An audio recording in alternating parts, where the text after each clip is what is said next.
வணக்கமும் நமச்சிவாய. ரொம்ப நாள் ஆச்சு. எனக்கு கொஞ்சம் பொங்கல்லாம் வெளியில் போகிறனால விஷ்ணு சாஸ்திர நாமத்தை பற்றி நான் எதுவுமே சொல்ல உங்களுக்கு முடியலை.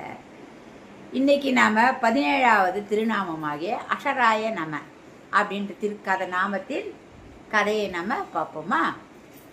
சந்திரன் பிரஜாபதியின் பிரஜாபதியின் மகள்களான 27 நட்சத்திரங்களை மனம் முடித்தார்.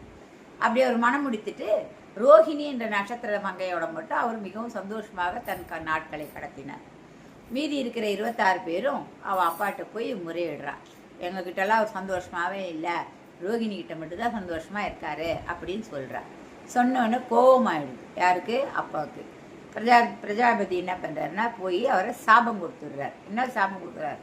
உனக்கு ஷயரோகன்ற நோய் ஏற்படும், நீ விரைவில் உன் ஒளியை இழந்து தேய்ந்து போவாய் அப்படின்னு சாபம் கொடுத்துடுறார்.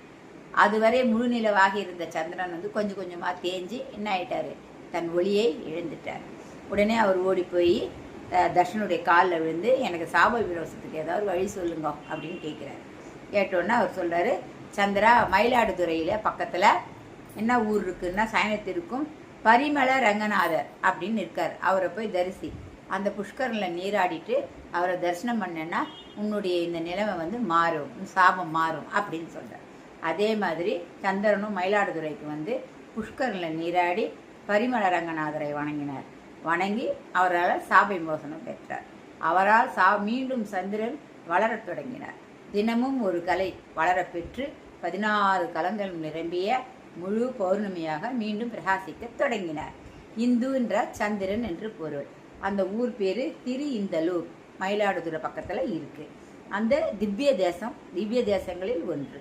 அங்கே சந்திரன் நீராடிய புஷ்கரணி இந்து புஷ்கரணி அப்படின்னு இருக்கு. சரிங்களா? இப்போது இந்த சம்பவத்தை திருமங்கையாழ்வார் கூட சொல்லியிருக்காங்க. ஆக அஷராய நம 17வது திருநாமம் என்ன? அஷராய நம. இந்த திருநாமத்துக்கு பொருள் என்ன? குறைவில்லாமல் எப்போதும் நிறைவோடு இருப்பது என்று அர்த்தம். நாம் இங்கு சென்று அவரை வணங்கி இந்த அருளை பெற வேண்டும் என எல்லாரையும் கேட்டுக்கிறேன். தினமும் ஒரு முறை சொல்லுங்க, அஷராய நம. அப்படி நம்ம அவரை வணங்கும்போது குறைவில்லாத செல்வம், குறைவில்லாத கல்வி, குறைவில்லாமல் வாழ்க்கை எல்லாத்தையும் நமக்கு அருள்வார். நன்றி, வணக்கம்.